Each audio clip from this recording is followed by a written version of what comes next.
Recruiting nurses from countries that are critically short of nurses is exploitative. This is a comment piece by Linda Nazarko, who is frailty nurse specialist, Sutton Health and Care, and an independent consultant nurse, teacher and writer. The views expressed here are those of the author, not of Sutton Health and Care. The article, with full references, can be found at nursingtimes.net. The voice used to read the article is automated. International recruitment affects healthcare systems throughout the world. High-income countries such as the UK are recruiting nurses from low-income countries, which is stripping developing countries of desperately needed staff.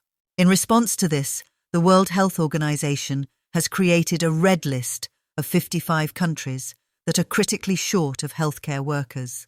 This aims to safeguard the healthcare systems of developing countries by supporting the development of health professionals and health systems, and discouraging active international recruitment of health personnel. The UK still takes vital healthcare workers from the most fragile of healthcare systems. The Department of Health and Social Care produces a code of practice on international recruitment. All organisations employing health or social care personnel, as well as contracting bodies and recruiters, agencies, and international collaborators, must adhere to this guidance. This includes the NHS, private health and social care providers, local authorities, and any recruitment organisation, agency or collaboration contracted to fill vacancies.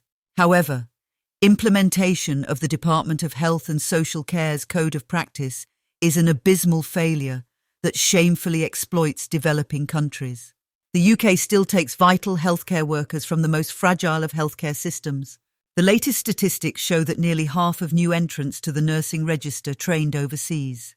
12,099 nurses from Nigeria and 4,708 from Ghana, both red list countries, joined the nursing register between April and September 2023. The Nigerian government now requires nurses to provide 30 months' service before they are permitted to work abroad. The Department of Health and Social Care's guidance has failed for a number of reasons. Monitoring relies on spot checks and complaints, and if an employer does not comply with the code, there are minimal sanctions.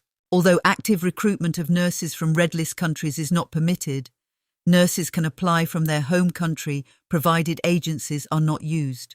In the past, a lack of UK registration limited the numbers of overseas nurses able to secure employment in the UK.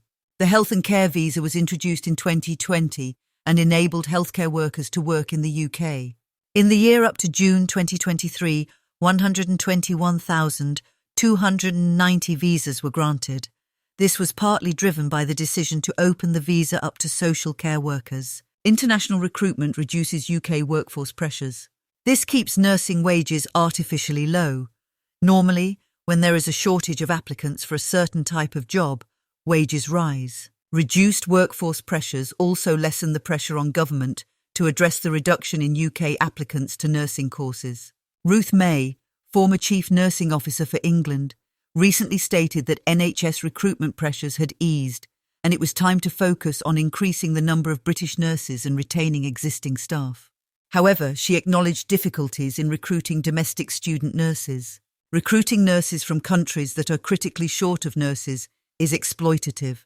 The nurse's home country invests scarce resources into training them, and the destination country receives the benefits without contributing anything.